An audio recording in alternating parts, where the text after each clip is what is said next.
আজকে আছে দুর্দান্ত স্বাদের দুইটা রেসিপি। একটা হচ্ছে এরকমের ছোট ইলিশ দিয়ে ইলিশের কোপ্তা।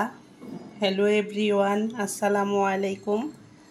আজকে রেসিপিতে থাকছে ইলিশ মাছের কোপ্তা এবং শিমের ভর্তা ইলিশ মাছ দিয়ে কিভাবে করি। তাহলে চলুন শুরু করা যাক। আমি প্রথমে এই মাছগুলোকে একদম সুন্দর করে আইস ফেলে ভিতর থেকে মাছগুলোকে কাটা ছাড়িয়ে বের করে নিব। তো সাথে থাকুন, দেখুন আমি কিভাবে মাছগুলোকে কাটা ছাড়িয়ে বের করে নেই। প্রথমে আমি মাছগুলার একটা ছুরি দিয়ে আইস ছাড়িয়ে নিচ্ছি।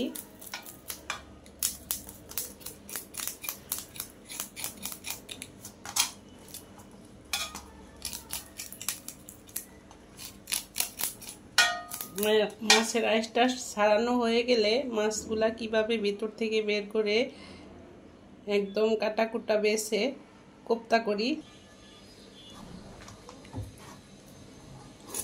প্রথমে আমি মাছের কাঁটাগুলা সাইড থেকে কেটে নিচ্ছি।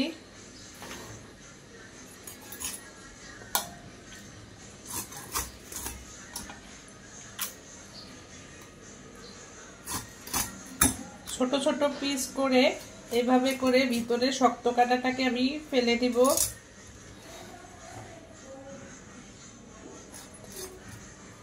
দেখুন কিভাবে আমি কাঁটাটা বের করে নিলাম। এইভাবে করে প্রত্যেকটা মাছকে আমি বের করে নিয়ে একটা ব্লেন্ডার জারে,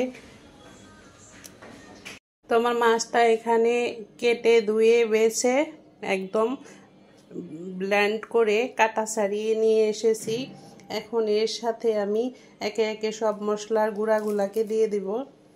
এখানে আমি দিয়ে দিলাম অল্প একটু পরিমাণে গরম মশলার গুঁড়া, অল্প একটু জিরার গুঁড়া, দিয়ে দিব একটু লাল মরিচের গুঁড়ো, দিয়ে দিব একটু হলুদ গুঁড়া। এখন এখান থেকে দিয়ে দিব এটা নারিকেল বাটা, শিলপাটায় বেটে নিয়েছি।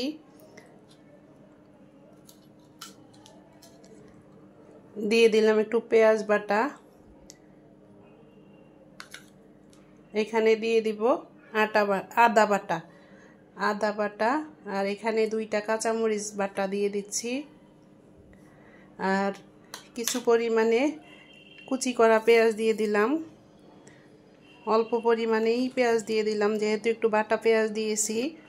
তো আমি এখানে কোনো রসুন ইউজ করতেছি না।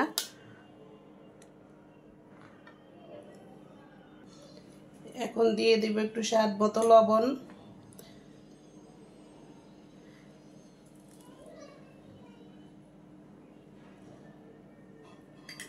লবণ দিয়ে সুন্দর করে এটাকে একটু মাখিয়ে নেব।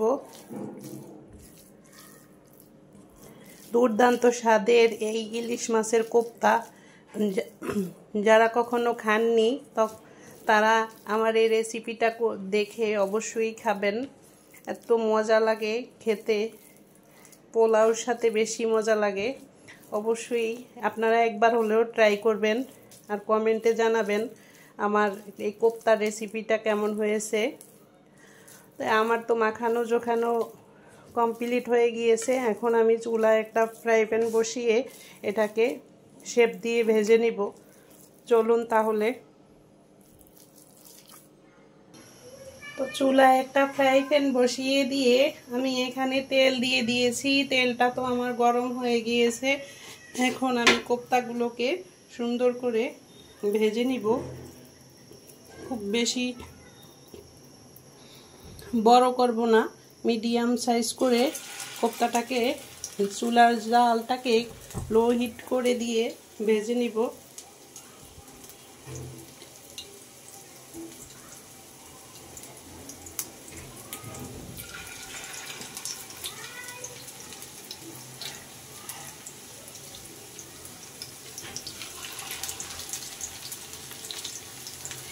এই কোপ্তাটা ছোট বড় সবাই খায়, বাচ্চারা এমনিতেই কোনো মাছ খায় না। যদি একটু কোপ্তা করে দেন তাহলে অবশ্যই খাবে। আমার বাচ্চারা তো মাশাআল্লাহ এটা অনেক পছন্দ করে, সেজন্য আমি এটা করি।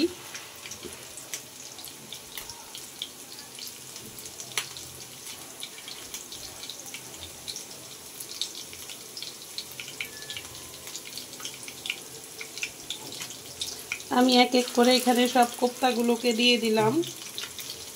এটাকে সুন্দর করে একটু লাল লাল করে ভেজে নিয়ে তারপর মশলার মধ্যে ভুনা করে নিব। তাহলে দেখতেই থাকুন। আমার কোপ্তাগুলো তো ভাজা হয়ে গেছে, দেখুন উল্টে দিয়েছি। আমি এখানে মাছটার সাথে কোনো ডিম বা কোনো কর্নফ্লাওয়ার কোনো কিছুই অ্যাড করিনি, দেখতেই তো পেয়েছেন। এরকম সুন্দর করে লাল লাল করে ভেজে নেবেন। আমার কোপ্তাগুলো তো ভাজা হয়ে গেছে। এরপরে আমি চুলায় একটা কড়াই বসিয়ে তার মধ্যে সব কিছু দিয়ে দিব। তো চুলায় একটা কড়াই বসিয়ে আমি ভাজার যে তেলটা ছিল ওই তেলটাকে আমি কড়াইতে দিয়ে দিয়েছি। দিয়ে কিছু পরিমাণে পেঁয়াজ কাঁচামরিচ দিয়ে একটু লাল লাল করে ভেজে নেব।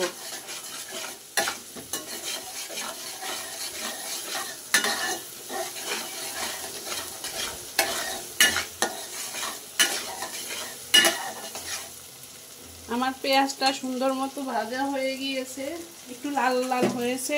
তো এখানে আমি সব মশলাগুলোকে নিয়ে নিয়েছি লাল মরিচের গুঁড়ো, জিরার গুঁড়ো, একটু গরম মশলার গুঁড়ো, নারিকেল পেস্ট, পেঁয়াজ বাটা, হলুদ গুঁড়ো, আদা বাটা, স্বাদ মতো লবণ।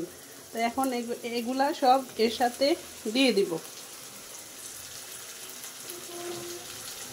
দিয়ে একটু নাড়াচাড়া করে অল্প পরিমাণে পানি দিয়ে মশলাটাকে সুন্দর করে একটু কষিয়ে নেব।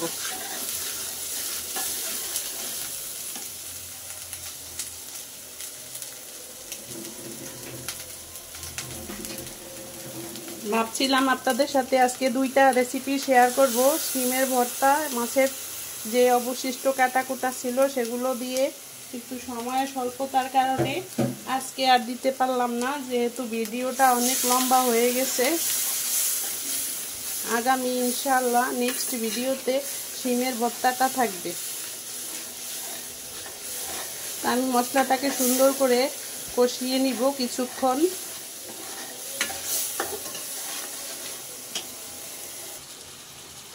আমার মশলা কষানোটা তো একদম কমপ্লিট হয়ে গেছে, দেখুন একদম তেল ছেড়ে দিছে উপর থেকে। এখন আমি কোপ্তাগুলোকে এর সাথে দিয়ে দিলাম।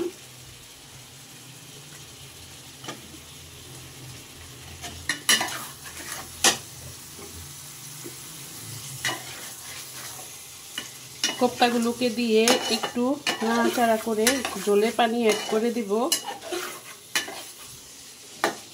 দেখতেই মাশাআল্লাহ কত ইয়ামি লাগতেছে, আর গ্রানে তো মাশাআল্লাহ ঘর একদম ভরে গেছে। আমি এখানে অল্প পরিমাণে একটু পানি দিয়ে দিচ্ছি।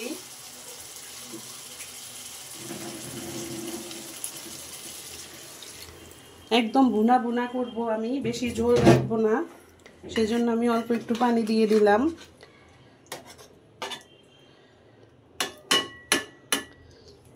এখন চুলার জালটাকে আমি একটু বাড়িয়ে দিচ্ছি। তো রান্নাটা আমার মোটামুটি কমপ্লিট হয়ে আসছে। এর উপর আমি একটা ঢাকনা দিয়ে 20 মিনিটের জন্য অপেক্ষা করব।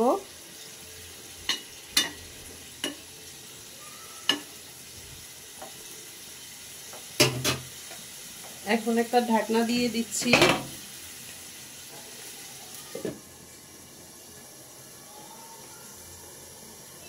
তো আমার রান্নাটা কেমন লাগলো অবশ্যই কমেন্টে জানাবেন, আর সবাই এভাবে করে একবার হলেও খাবেন। আর প্লিজ আমার ভিডিওটা লাইক দিয়ে দেখবেন। আমি অনেক কষ্ট করে এই ভিডিওটা বানাই আপনাদের জন্য। তো রান্নাটা কেমন লাগলো দেখুন, রান্নাটা সুন্দর ইয়ামি হয়েছে, কালারটা মাশাআল্লাহ অনেক সুন্দর হয়েছে। অবশ্যই আপনারা এটা বাসায় ট্রাই করে খাবেন। তো আমার রান্নাটা যদি ভালো লেগে থাকে অবশ্যই আমার চ্যানেলটিকে সাবস্ক্রাইব করে পাশে থাকবেন, আর পাশে থাকা বেল বাটনটিকে অন করে দিবেন, আমি যেন সব ভিডিও আপনাদের সবার কাছে পৌঁছে দিতে পারি। দেখুন রান্নাটা কত সুন্দর ইয়ামি হয়েছে। ধন্যবাদ এতটুকু সময় আমাকে দেওয়ার জন্য। আল্লাহ হাফেজ, সবাই ভালো থাকবেন।